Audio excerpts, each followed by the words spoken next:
Hello, my name is Phil Easter, historian and writer from Baltimore, Maryland, also known as the Amazing Memory Man. We are recording on Monday, October 9th, 2023. This is story number 38 on my YouTube channel, which is Phil Easter, the Amazing Memory Man. Among my many stories I have so far, I cover many events I know from history and some events from my personal life also. For a whole month, we've been doing each month since March of this year, 2023. But for this month of October, I'm going to do something a little different. Tonight, we're going to discuss events of the first 17 days of October. And then sometime in the next few weeks, we'll have a second part for October, the events of October 18th to the 31st.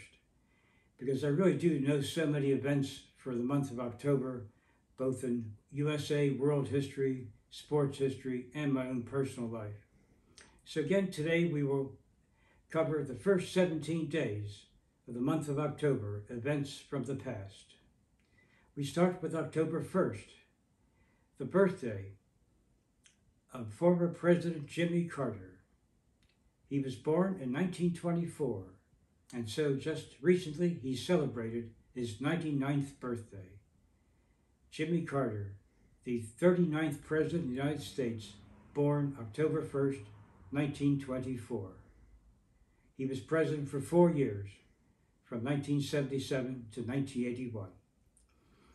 But also October 1st is the birthday of the wonderful actress and singer Julie Andrews. I first saw Julie Andrews back in the 1960s. In 2 consecutive years, she made wonderful movies, Mary Poppins and The Sound of Music, in 1964 and 1965. She was born October 1st, 1935, in England. And she's made many movies, but those are probably the 2 most famous ones she made. And she won Best Actress for Mary Poppins in 1964. And The Sound of Music meant so much to me, even when I was young, when I saw it in the theater for the first time in 1965. Because 5 years before that, my mom took me on a 7-week trip to Europe in 1960. And among the countries we visited was Austria. We saw some of those beautiful places that we later saw in The Sound of Music, one of my favorite movies of all time. October 2nd, that was the birthday of the great man from India, Mohandas Mahatma Gandhi, born October 2nd, 1869. He was very instrumental in helping India win independence from Great Britain back in the 1940s. Gandhi, born October 2nd, 1869. October 3rd, a very memorable day in baseball history. In 1951, at the end of that regular season, the Dodgers and Giants tied for the National League pennant, so they played a best-of-3 game series. They split the first 2 games, and October 3rd, 1951, was Game 3 of that series. Whoever won would go on and face the New York Yankees of the World Series. One of the most exciting finishes in baseball history took place in the bottom of the 9th inning. The Dodgers up 4-2, but the Giants had 2 men on base, and Bobby Thomson hit a 3-run homer, and the Giants won 5-4. And I've seen some film footage on YouTube about that. It's a really incredible finish, one of the most exciting endings to a baseball game ever. Also, that very same day, October 3rd, 1951, Dave Winfield was born. Later became a great baseball player, playing mostly with the San Diego Padres and the New York Yankees.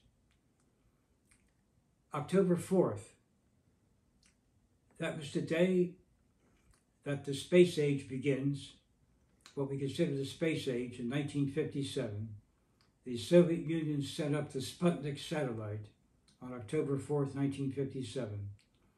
And so the space race was on.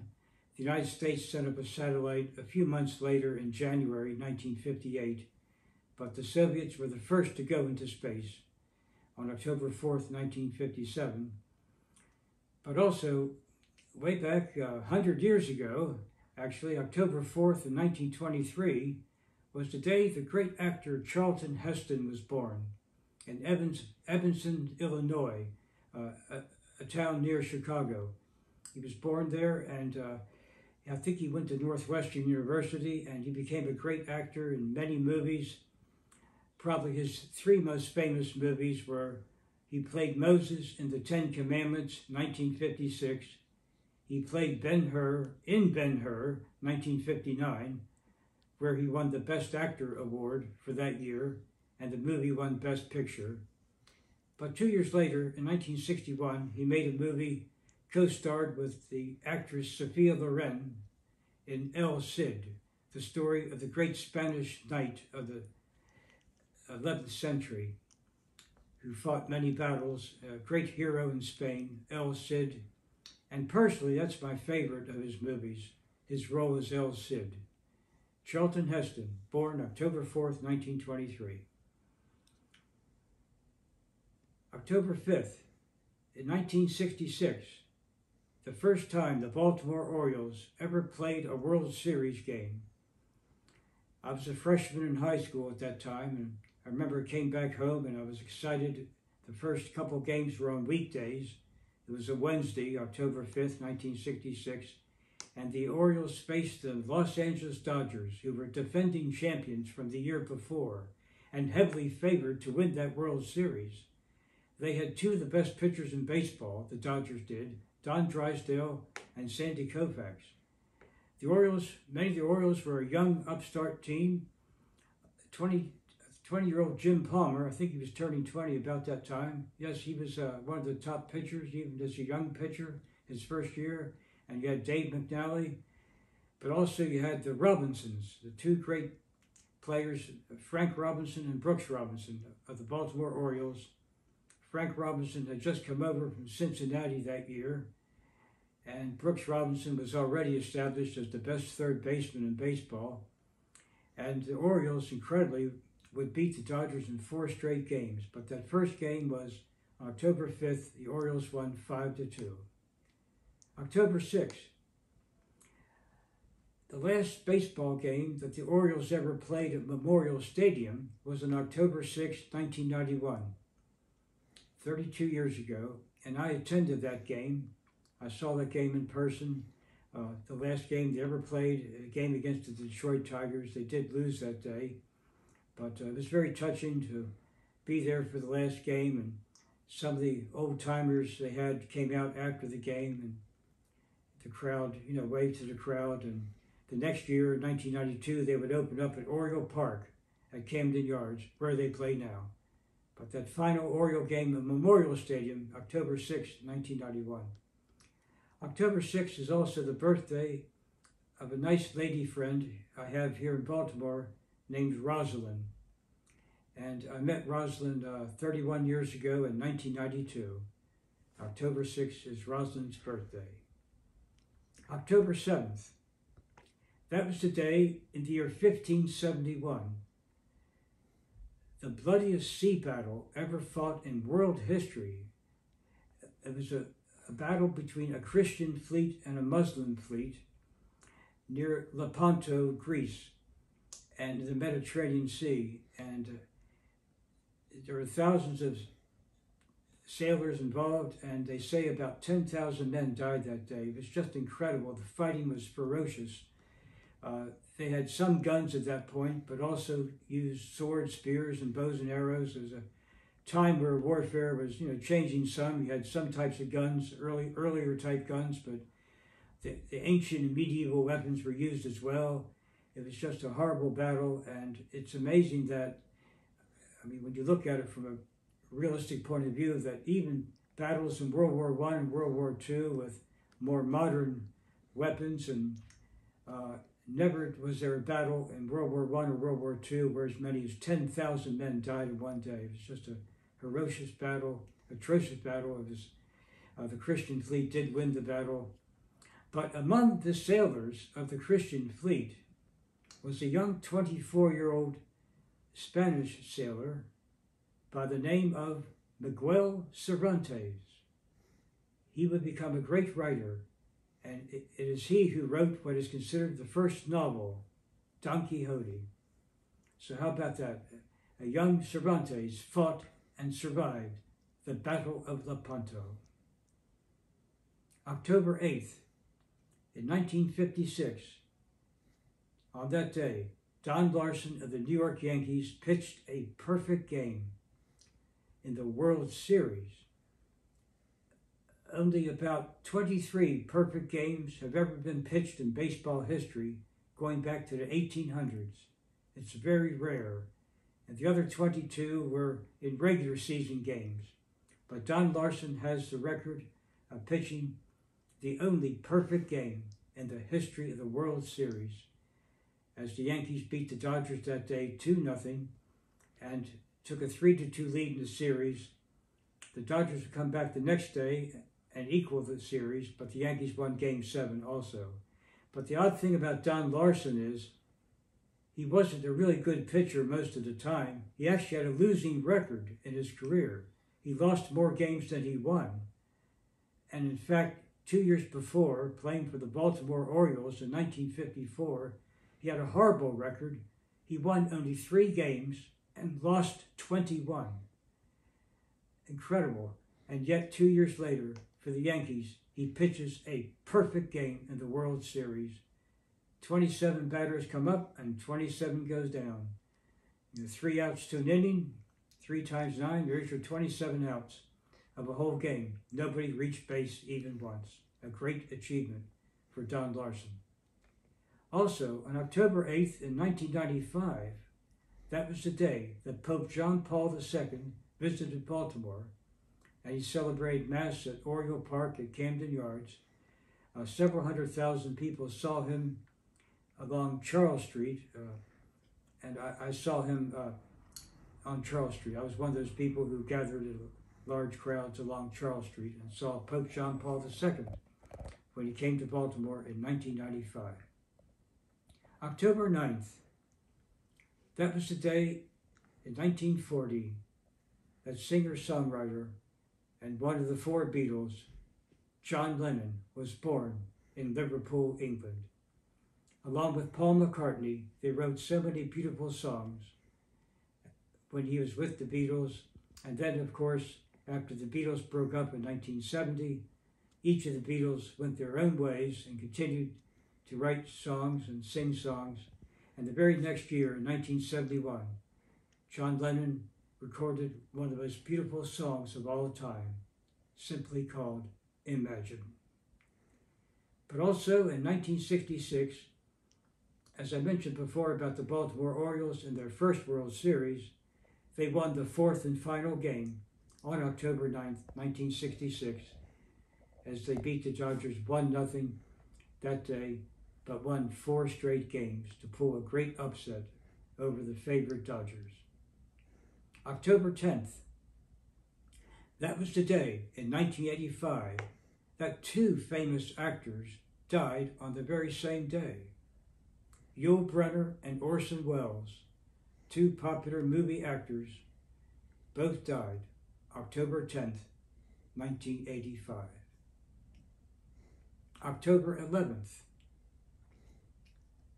in 1975, I was living in Boston at that time, and the World Series that year was between the Boston Red Sox and Cincinnati Reds.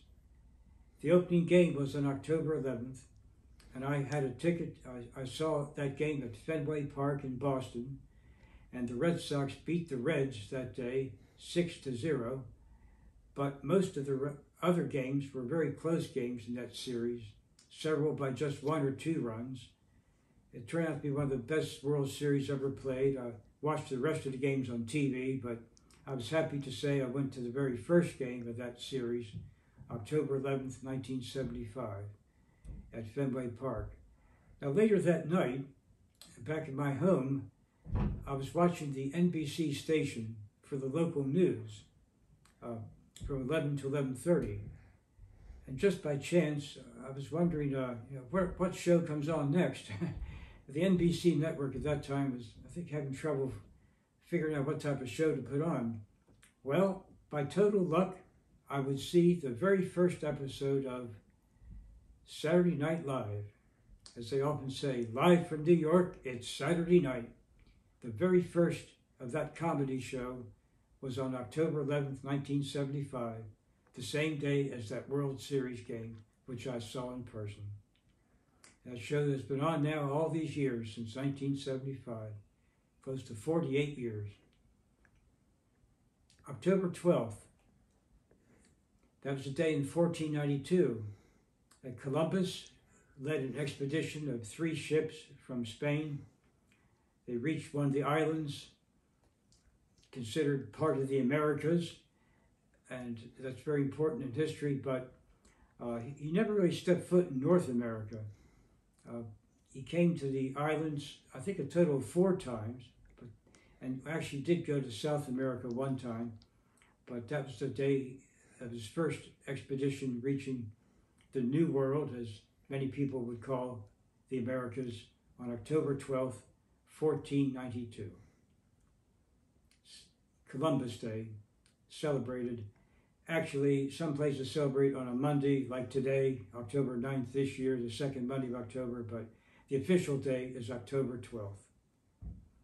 Also, in my own life, I remember October 12th, 1968, I went to a high school football game at my high school, which was Mount St. Joseph in Baltimore, and the visiting team, Cardinal Gibbons, beat St. Joe by just 3 points, a low-scoring game for football, 15-12 that day. But that night I went to a party hosted by a friend named Rick at his house, and we met some, I went to an all-boys school, so we met some young ladies who went to an all-girls school. And I met one of them named Pat, or Patricia, proper name, but she liked to be called Pat. And I saw her a number of times over the next 7 or 8 months, dated her throughout my junior year, from October 68 till May of 69.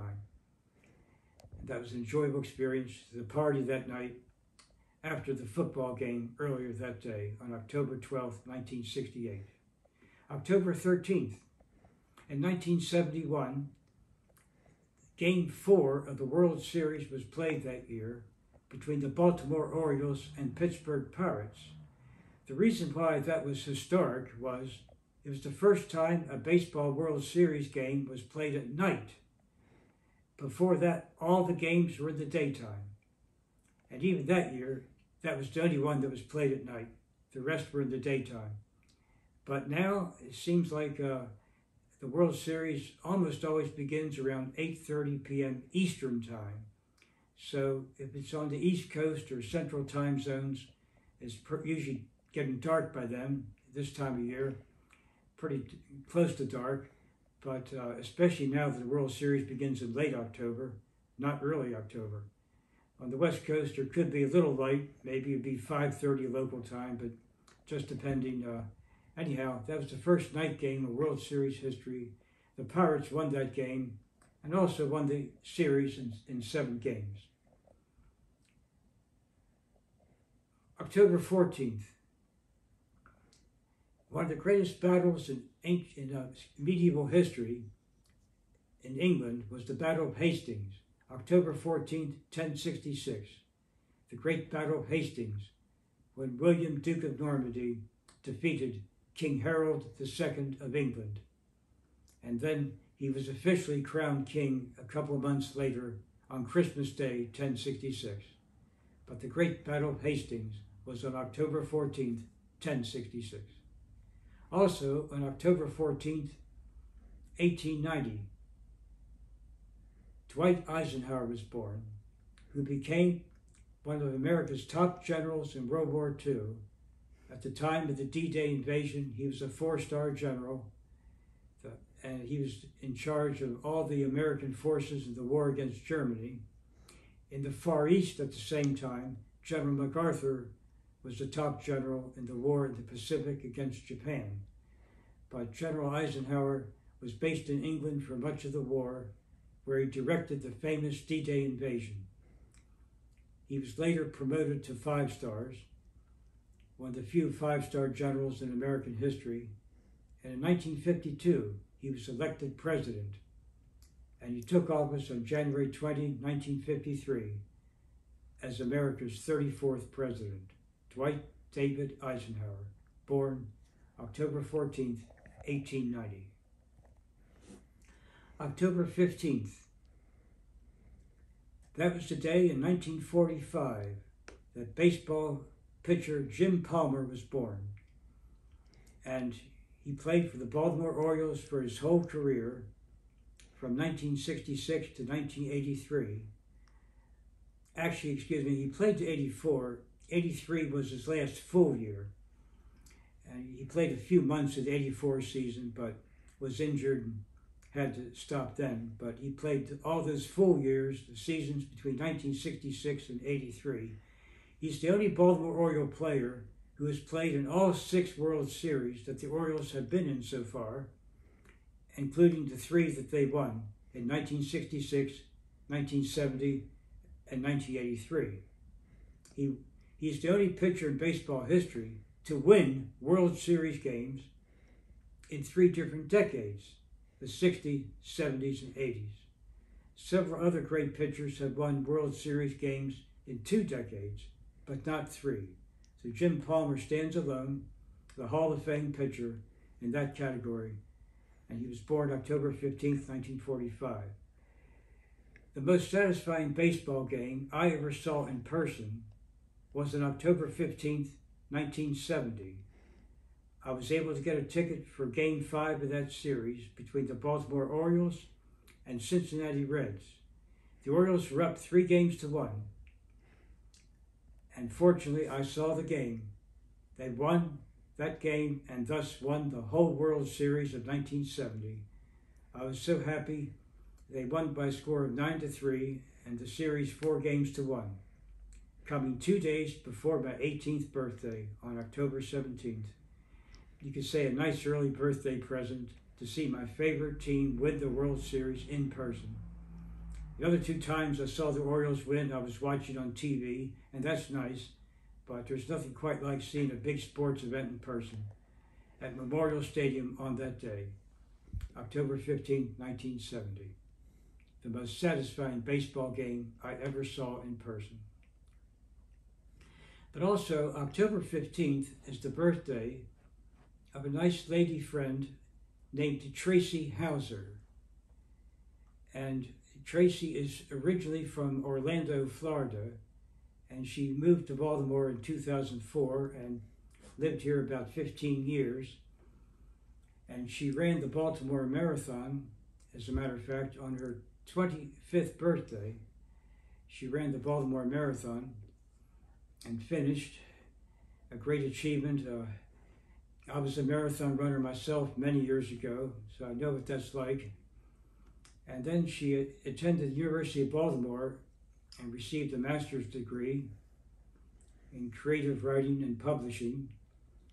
And we became friends in 2018. I met her at a local restaurant during the time period of the Winter Olympics of 2018, watching on TV.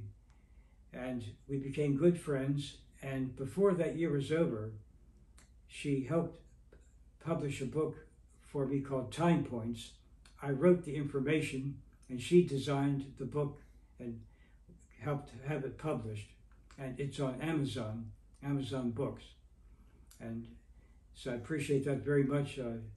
Tracy and I wrote that book called Time Points, and you can find it on Amazon Books. And she now lives in Carbondale, Illinois, and she works for the local radio and TV station, a public radio and TV station called WSIU. And there's a fine university there called Southern Illinois University in Carbondale, Illinois. So Tracy's birthday, October 15th. October 16th, that was the day in 1978 that the College of Cardinals elected John Paul II, the Pope of the Catholic Church.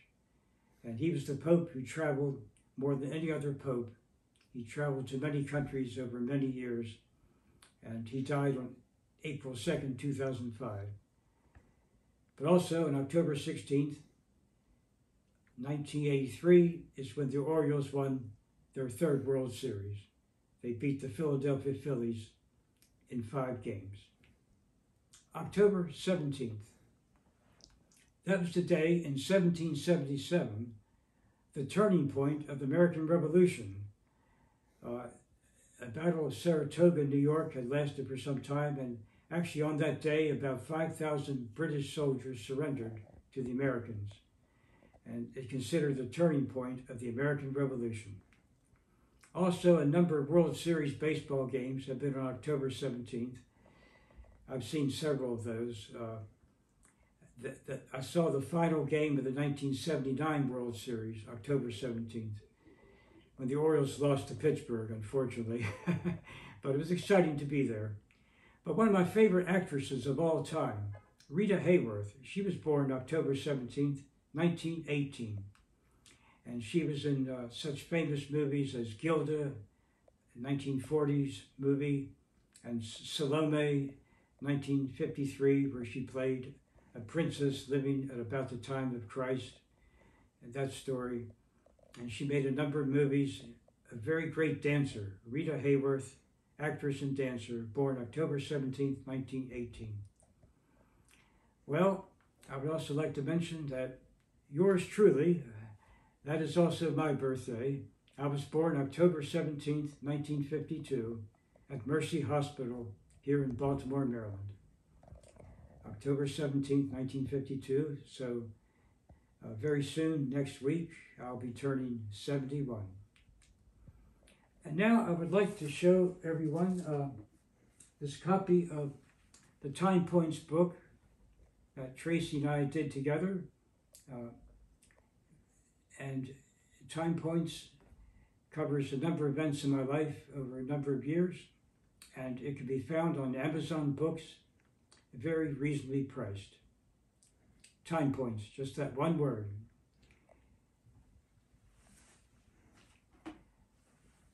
Well, thank you very much.